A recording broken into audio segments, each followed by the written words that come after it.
Good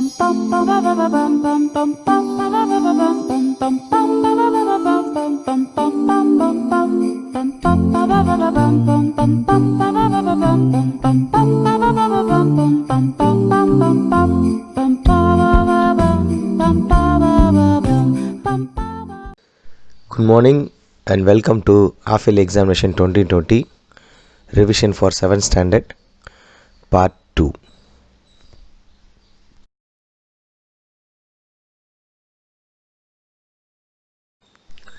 Last class we discussed short answers, that is 2-mark answers in lesson 10, respiration in organisms, and today we will discuss certain long answers in the same lesson 10, respiration in organisms.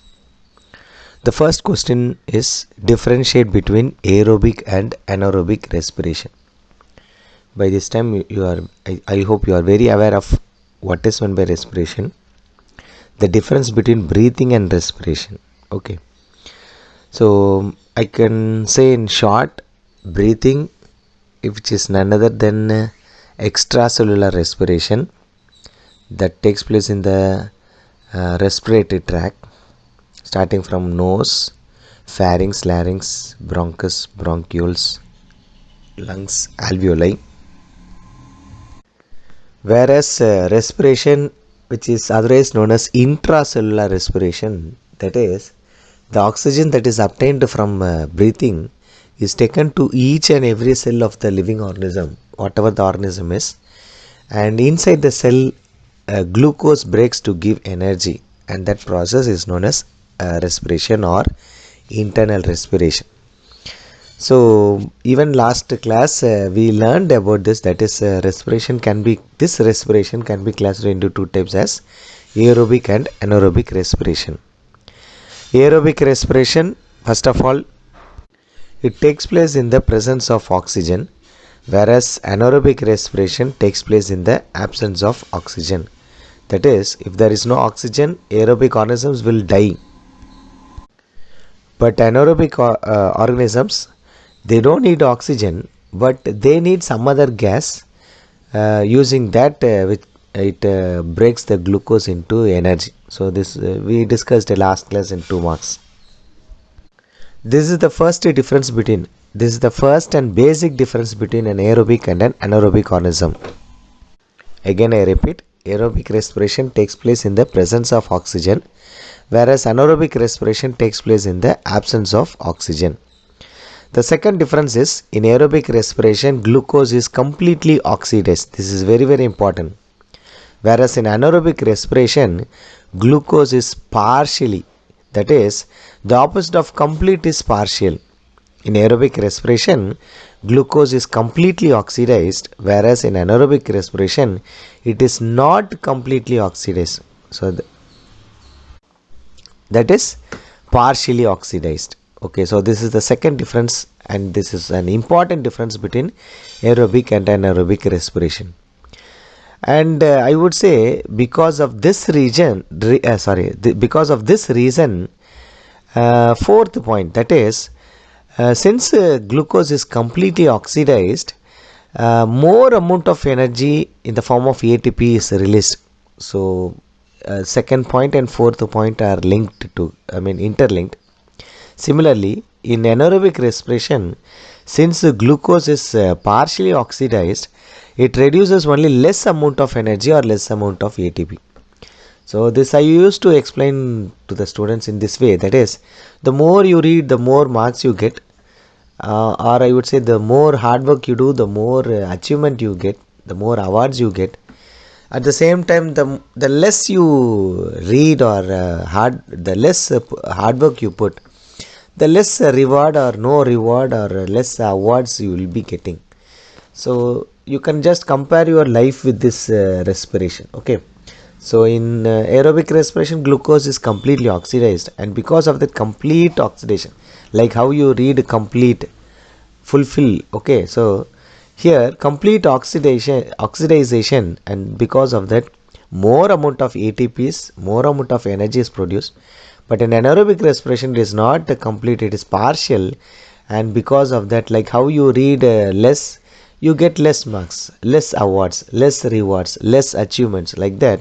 Here, since glucose is partially oxidized, only less amount of energy is produced. So this is important.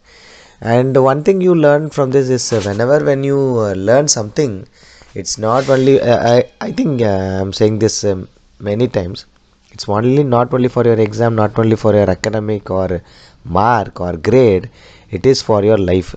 So it may be not only your books, it may be from a movie or maybe from your parents or from your environment. Whatever you learn, it is for your life. So keep this in mind. Okay, right. So now let us go to the third point. So I have completed first, second and fourth point. We'll go to the third point now. Glucose is broken down into carbon dioxide, water and energy. Okay, in aerobic respiration, glucose breaks to give energy. I said this before, but now this third point says along with energy, carbon dioxide and water are produced. Actually, this carbon dioxide and water comes out when you breathe out. Okay, so I hope now you can interlink breathing and respiration. Okay, by breathing you get oxygen. That oxygen is utilized in respiration. The byproduct of respiration or the end product of respiration is, apart from energy, carbon dioxide and water are produced, and though that carbon dioxide is sent out in the form of is breathed out during breathing, and water is also sent out in the form of water vapor. So keep that in mind. When you breathe out, carbon dioxide and water vapor are excreted. Okay. Similarly, in anaerobic respiration, carbon dioxide is produced, energy is produced. I think in fourth point we learned less amount of energy is produced. Okay, so energy, carbon dioxide is produced. Apart from that, since it is a partial oxidization, so something related to your second point, since it is partial oxidization, glucose is converted into ethanol. Okay, so which means the process is not complete. Still some organic compound is found, ethanol. Okay, ethanol is a kind of alcohol. Then fifth point, aerobic respiration takes place in cytoplasm and mitochondria of a cell, whereas anaerobic respiration takes place only in cytoplasm. Okay, so I could link something with what you have learned in lower classes, mitochondria, which is called as powerhouse of the cell. Why it is called as powerhouse of the cell? The reason is more amount of energy is produced in mitochondria. ATP molecules are produced, and hence mitochondria is known as powerhouse of the cell.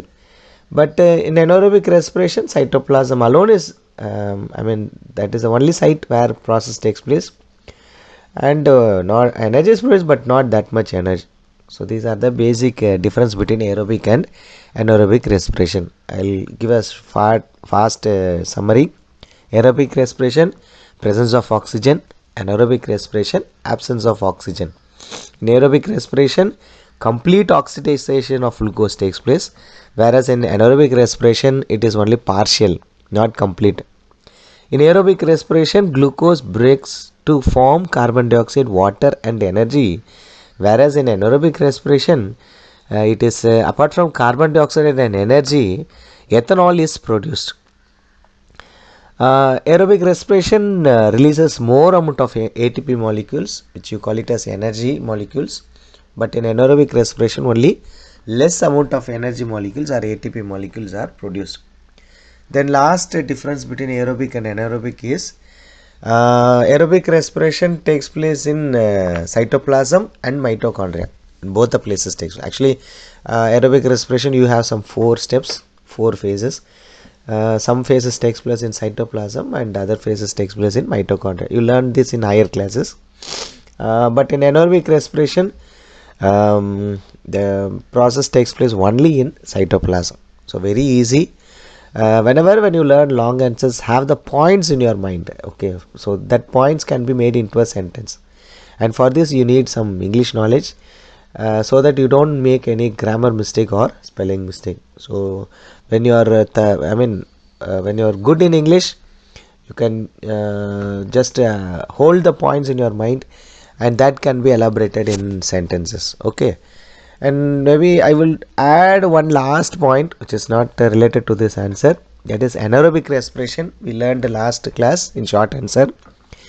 Anaerobic respiration is also known as fermentation. Okay, so which is used in bakeries and breweries. Okay, I hope you remember, even when I was teaching this lesson I said bakeries and breweries. Bakeries where they make breads, buns, cakes, etc., and breweries where alcohols like wines are produced. Okay, so why I'm saying this, because in third point it is given glucose breaks into ethanol, so and the carbon dioxide. So in fermentation and the making of bread, not only bread, buns, cakes, etc., even in Italy or the dosa batter. Okay, I hope you know what is meant by batter. Okay, you come across this presence of carbon dioxide in ethanol because of fermentation or anaerobic respiration, and that's why that batter starts to come up. Okay, so when it is filled, once when mama grinds the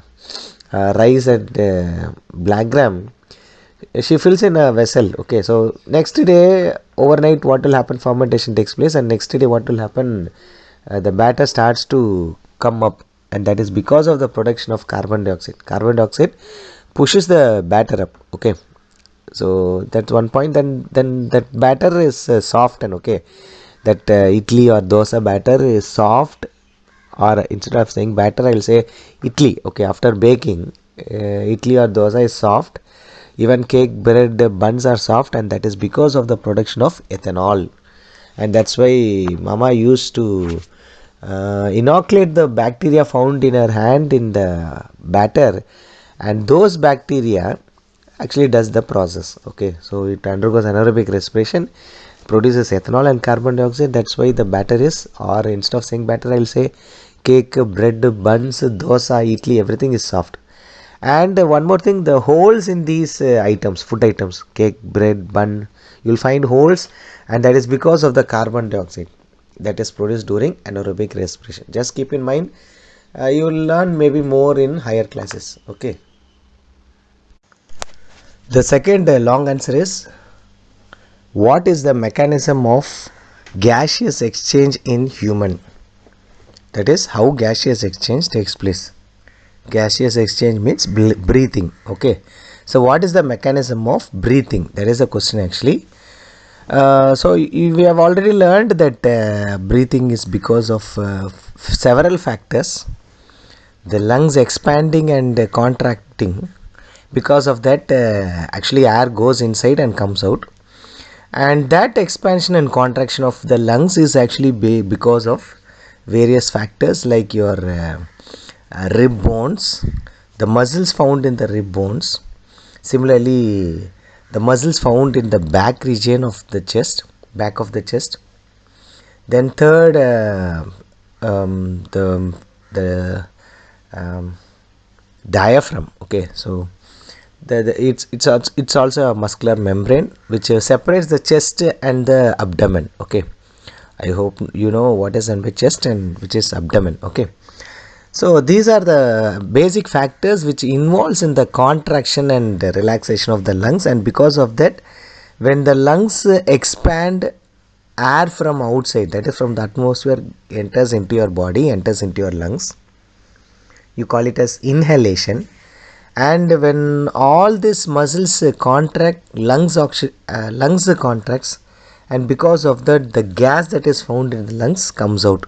You call this as exhalation. So this is the basic principle of breathing. Okay, so this is the mechanism of breathing, or in other words, gaseous exchange. Okay, as per the answer, chest cavity in humans is surrounded by ribs on the sides. I hope you know rib bones. Okay, so that is the first point. We have ribs in the chest cavity. So chest cavity is none other than chest. A muscular structure called diaphragm is present at the floor, that is at the base. Okay, floor means base of chest cavity. So breathing involves movement of the rib cage and the diaphragm. So as I said in the beginning, both the rib cage, muscles in the rib cage and the diaphragm all together function in one rhythm. Okay, that is when all this push towards the lungs, move towards the lungs will start to contract. When all relaxes, similarly the lung also relaxes. Based on that, inhalation and exhalation takes place. Okay, fine. Now during inhalation, the ribs move outwards and upwards while diaphragm moves downwards. I hope you understand this. Outward means outwards the body. Okay, so that is such that the lungs expand. In that way, all rib bones and the diaphragm start to move away from the lungs. Automatically the lung membrane will start to move, and because of this, the chest cavity, the size of the chest cavity increases, and a pressure is created, and to balance the pressure, air from the atmosphere starts to enter into the lungs. Again I repeat, this is known as inhalation. Okay, simple. During exhalation, the opposite process takes place. The rib moves inwards, that is towards the lung. Similarly, the diaphragm also moves upwards, again towards the lung, and because of that, pressure is created. Size of the chest cavity reduces, and lung starts to contract, and because of that, the air that is found inside the lungs will start to move outwards in a force, and you call this as exhalation. So this is the basic mechanism of breathing, or the basic mechanism of gaseous exchange. I hope you understand this simple concept. Okay. The third long answer question is, what is respiration? How is it different from breathing?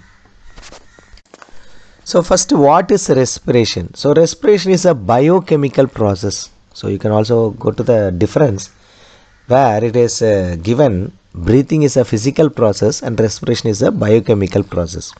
That is, breathing is just entering of gas and going out. Okay, air goes inside and comes out. So this is actually breathing. So hence it is called as a physical process.